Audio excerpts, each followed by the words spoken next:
So we're now going to, okay, welcome back. We're now going to have a panel discussion. There'll be a chance for you to ask questions. In our pre-conference survey, 2 of the top 3 interests were how to encourage the development of national mission information work and mission information workers training and capacity building. We're going to take those 2 topics together now. I've got 4 people on the panel. I'm going to introduce the panelists in turn, but ask them at the same time to describe their own experience on this topic. So Adeolu Olanrewaju is one of the conference team organizing this conference.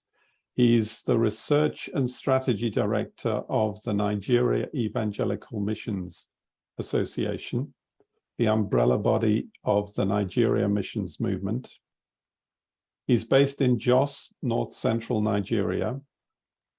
So, Dwayne, are you going to spotlight Adiolu? And Adiolu, what's your experience of training and national mission information work?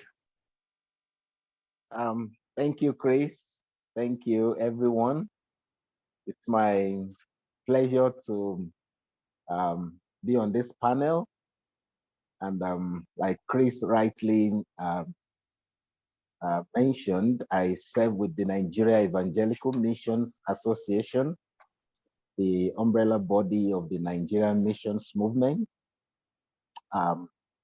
Interestingly, NEMA clocked 40 this year, and mission information sets the tune for the establishment of our networking association.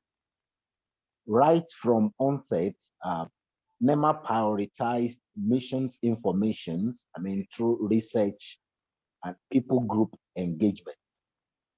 So in our experience, missions information is more or less the compass for our people group engagement.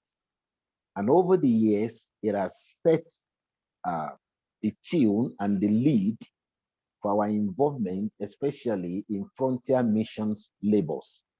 It's as good as saying that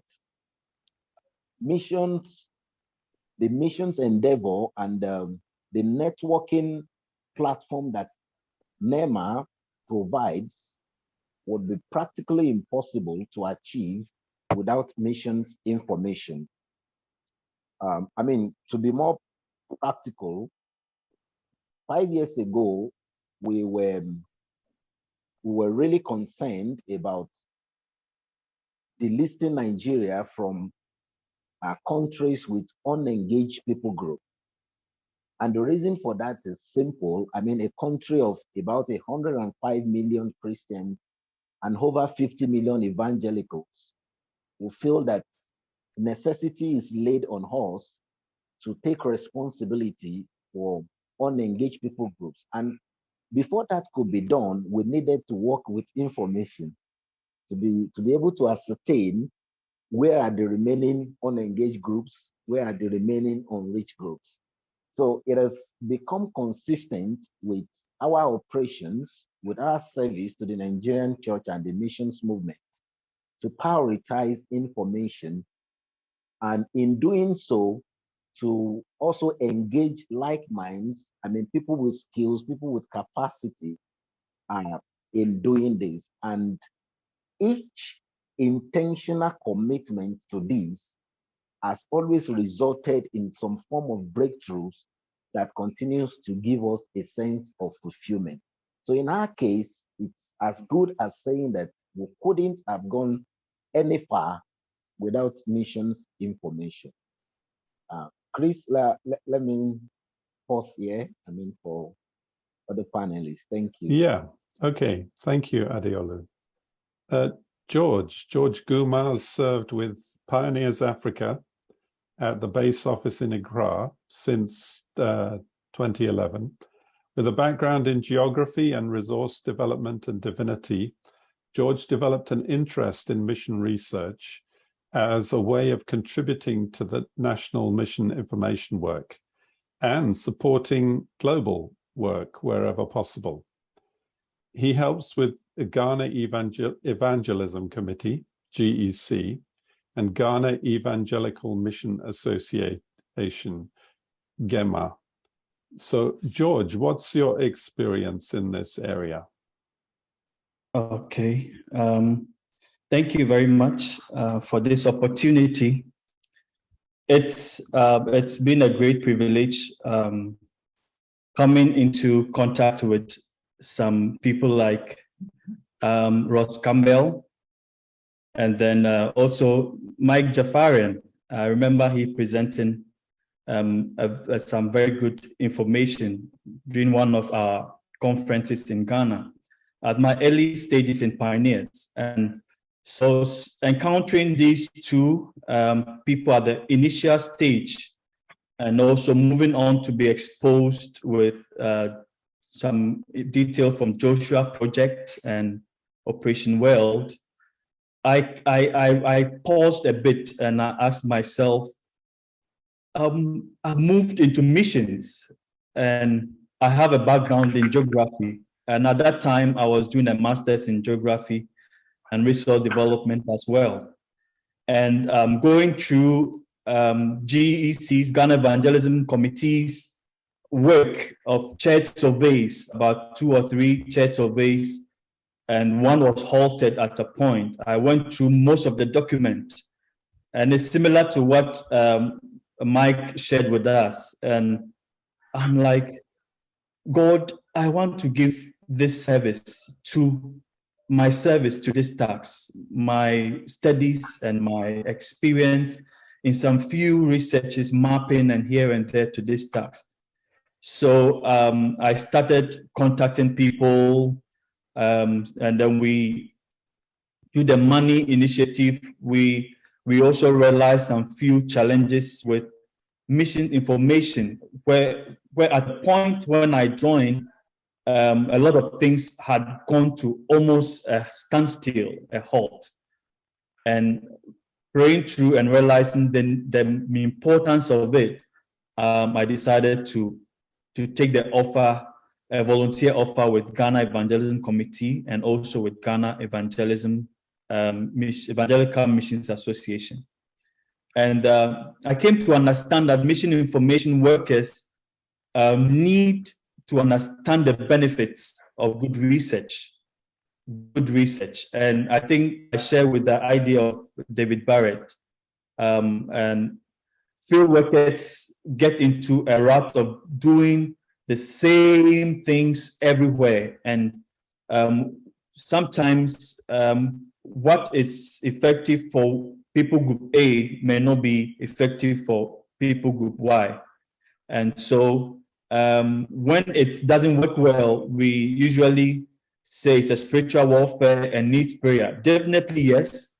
But I realized that mission leaders and field workers need to be made conscious of the fact that the different contexts, situations, and people call for different solutions.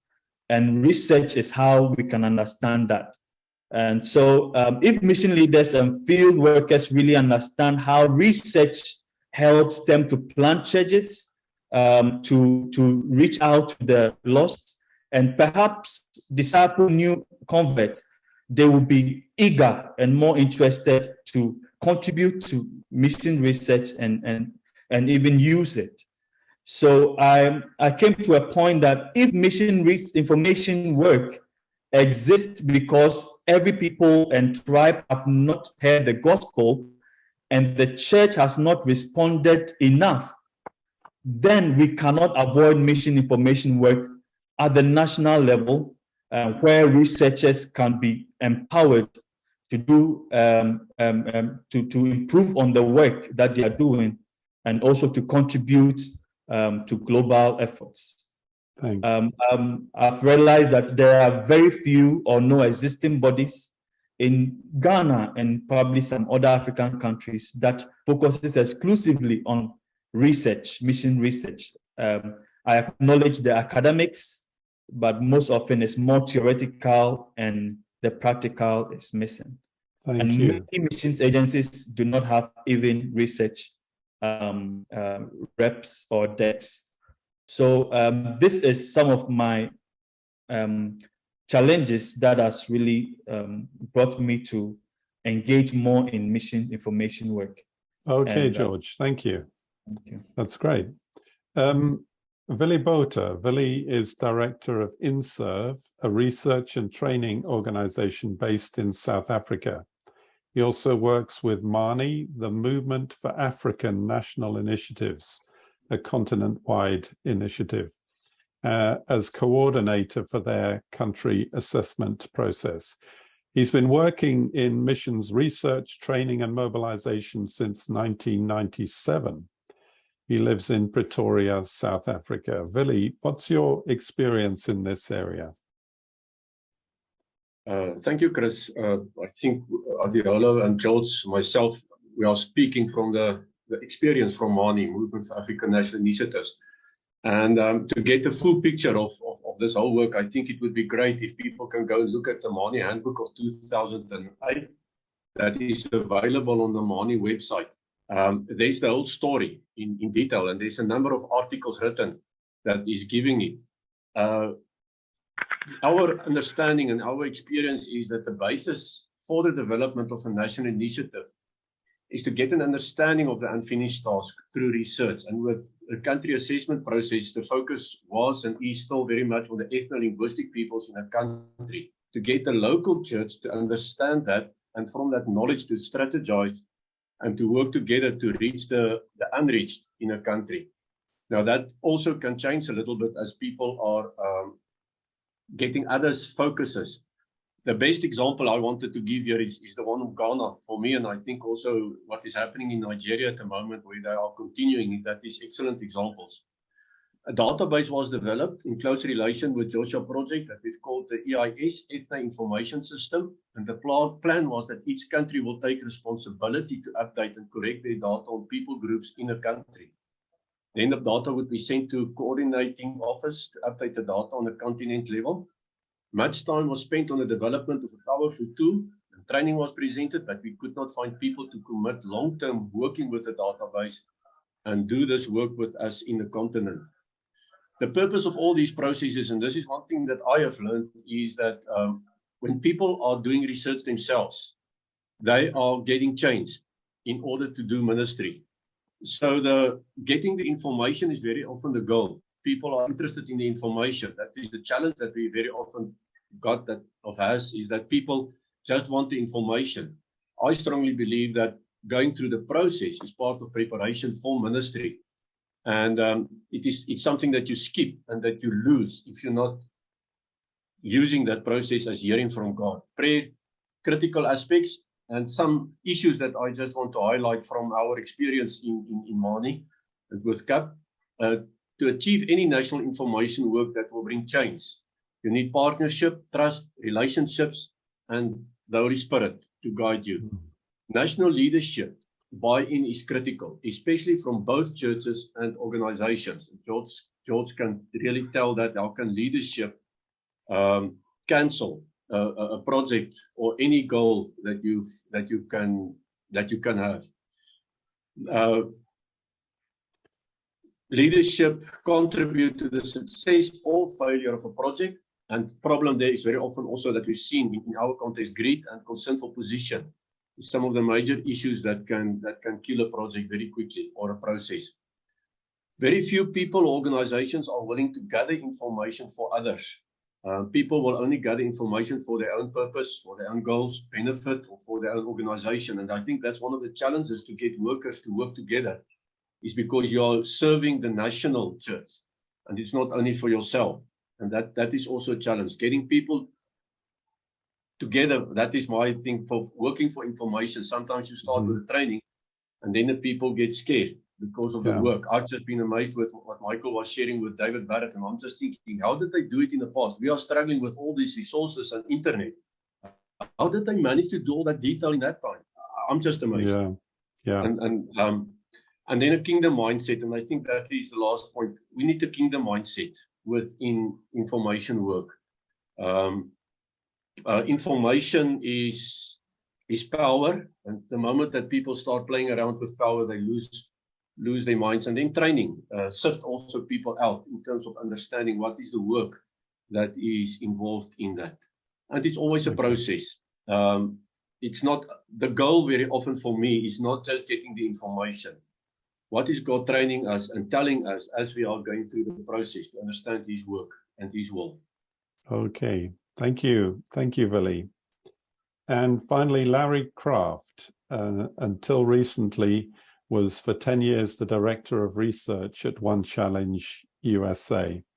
He now continues with the One Challenge Global Research Team as Global Research Director Emeritus, as well as serving as the leader of the Community of Mission Information Workers, one of the key sponsors for this conference, and as Lausanne co-catalyst for research and strategic information, another key sponsor of this conference. And so he's also on the steering committee of AMRI, which we'll be hearing about tomorrow, I think. And he's here in his home in Worthing, West Sussex, England. So Larry, what's your experience in this area? Hello, everyone. I have to start out apologizing because my speech is sometimes hard to understand. I had a stroke 3.5 years ago.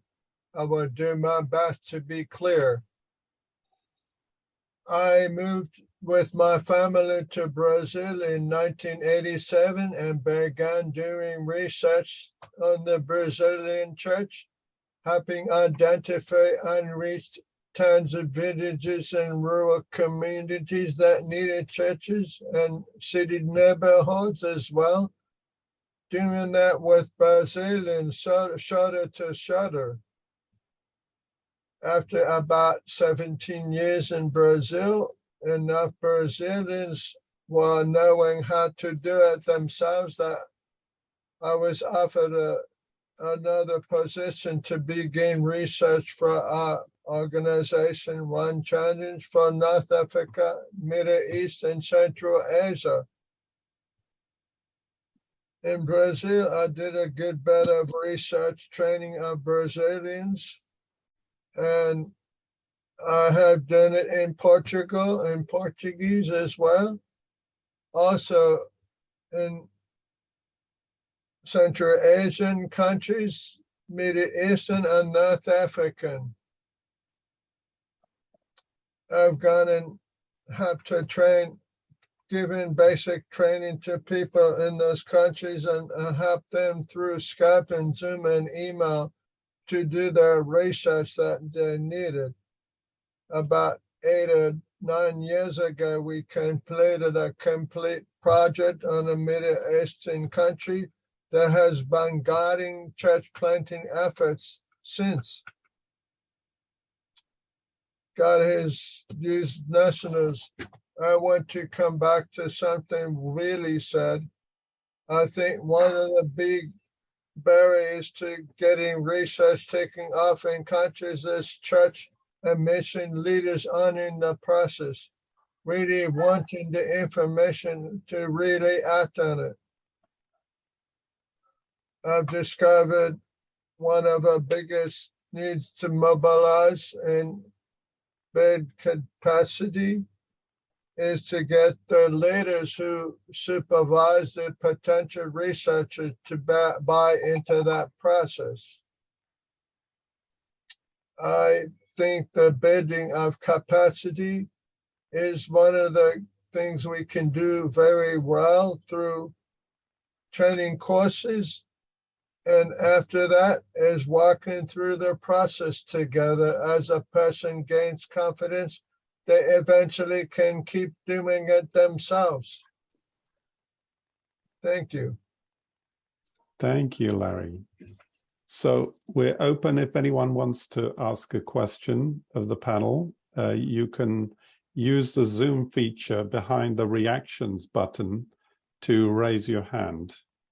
Don't use the reactions themselves, but there's specifically it says raise hand. On my system, it's below the icons. Anybody want to ask a question?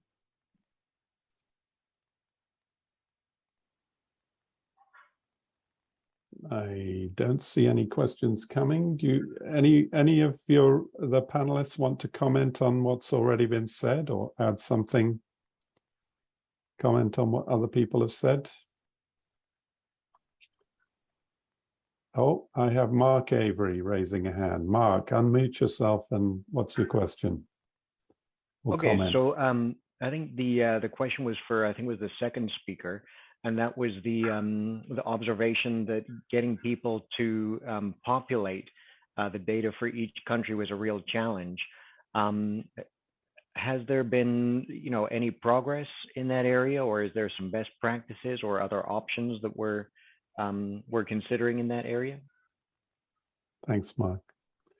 I think that's probably Willie Botha who was mentioning about that. Willie? Yes. Hi, Mark. Good to see you again. You too.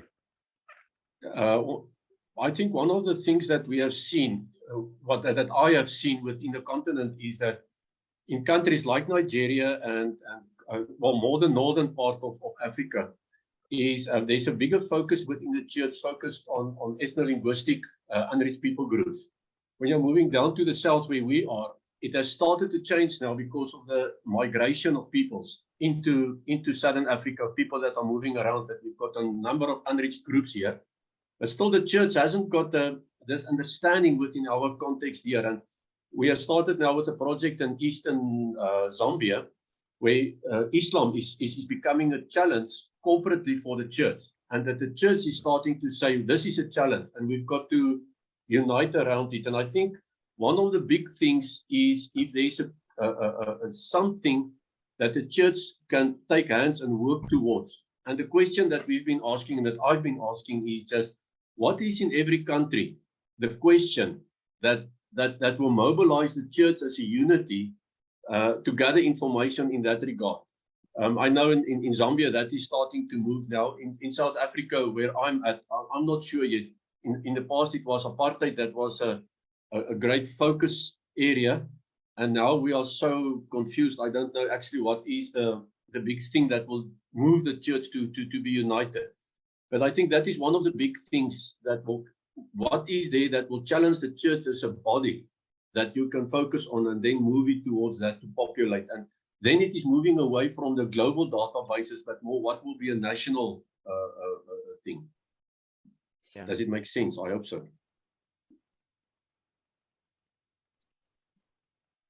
Yeah, the two falling off points seem to be gathering the data and keeping it current, and then getting people to use the data to make this strategic decisions. Almost like we need brokers on each part of that. And I think there's also tension a little bit between the global data sets like ethno-linguistic, the Joshua lists, these things that are functioning on a global level, and then what is needed for a church. And I think those are the two things. And I haven't got the answer yet in terms of mobilizing for church, for countries, for instance, on the Joshua project list, the ethno-linguistic people group list. Yeah. So Larry Kraft. You asked if any of us had any comments. I would like to comment. As we begin to encourage people in different countries that are strongly had by Satan, our enemy, we need to be careful. I have more than once experienced how Satan hates for good information to be in the hands of the church. He likes to keep us in the dark. When people embark on work of mission information work, they get spiritually attacked by the enemy. We need to train national people to always have intercessors behind them when they're doing research. Mm-hmm. One time I took a group of Brazilians out to do research in the city of Sao Paulo. We went up and down the streets looking for churches and for places of sin that we were trying to map out for intercessory prayer purposes. We got dust by pouring down rain.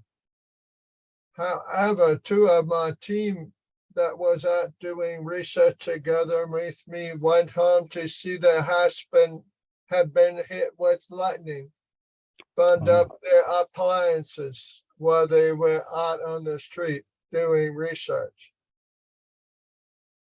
After that, I started making sure everyone who went out to do research had a team of 5 intercessors praying for them while they were doing research. I think that's so important when we mobilizing people and countries to do research. Satan will come against us.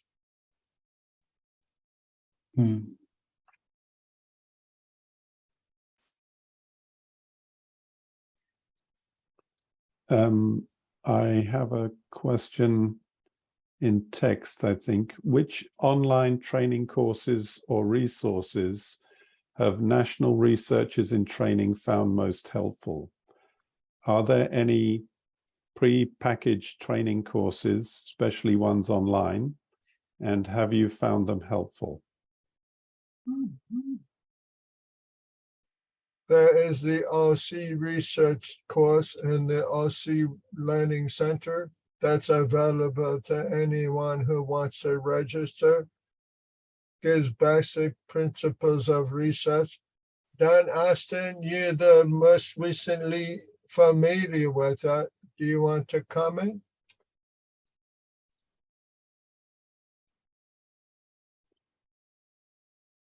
Right. I think I'm live now. Yeah, we have a set of courses called Finding Your Way. One is fairly short and introductory, but builds a lot on scripture. And then we have 2 further courses. The first one OC has designed for those who are preparing to go into field work. And then the later ones for those who are in the field and beginning to do research and need further guidance and depth in what they're doing. We are currently in the process of revising and updating those a little bit, but those are good resources. Can I ask Larry or Dan to put a link in the chat towards that at some point? Anyone else found any good resources online? Willie mentioned the Mani handbook. I think that's more about establishing a national mission information thing, Willie? That is the experience, the documented experience of how it has been done. Very detail about the process in Ghana, and then also just in general, how we have done it through Mani in Africa. Okay. Is there training material in there specifically, or just a sort of how to get research going? I think rather more a testimony, but you can learn a lot from it, and there's a lot there is a lot of information, but not as such training as such. Okay. Can I just comment on what Larry has said? The caution regarding putting people up as enemies. One thing that we've seen in Zambia is that, especially with Christian-Islam relations, that when pastors started to go with the researchers, and they discovered that Muslims are also people, and that has opened up, that has started the process that we can actually talk to them.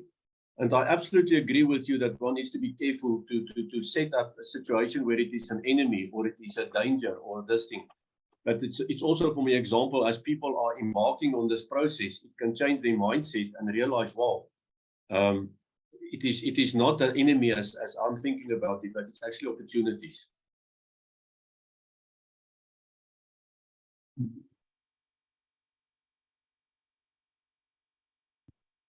Okay, can I also comment? Hello, can you hear me? Yes. Okay, so we don't have. It's good some of these resources have come out.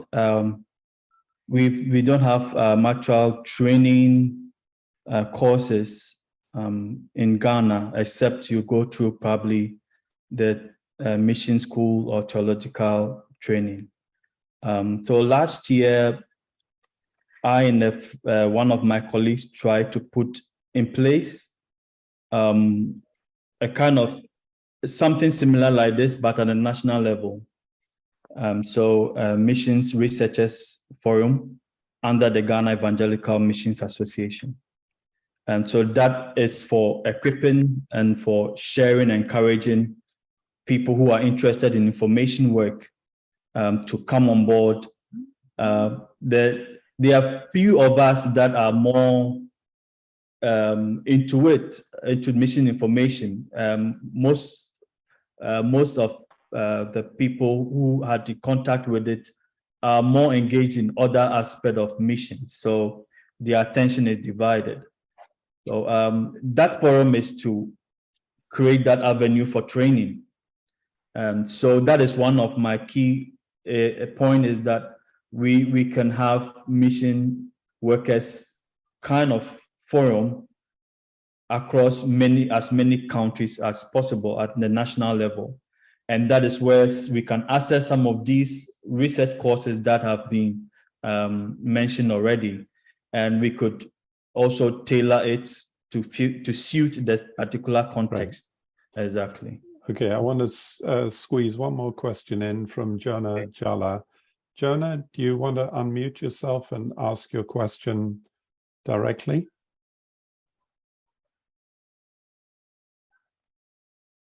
If not, I can ask, have you seen data handling and missions changed in terms of strategic priorities?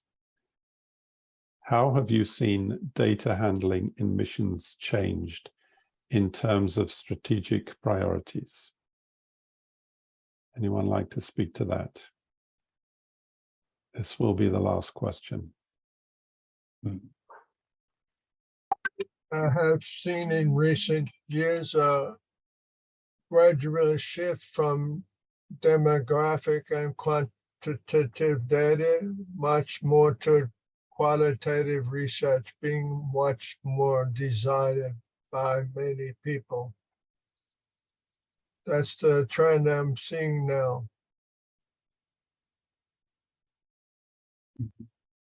Okay, any other trends that are seen by others?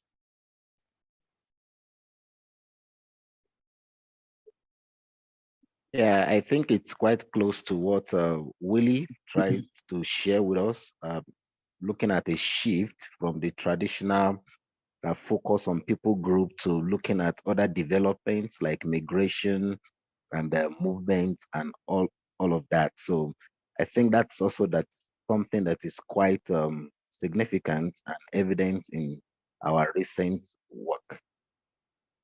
Thank you. Well, Adeolu. Also the aspect of diaspora and the fact that there's literally hundreds of millions of people who are not tied to a single geographic region is another significant part of that. Thank you, Mark. Okay, well, thank you, Adiolu, Larry, George, and Willie. Thank you very much. Appreciate the conversation. I'm sure there's more to be had and learned on this in the future.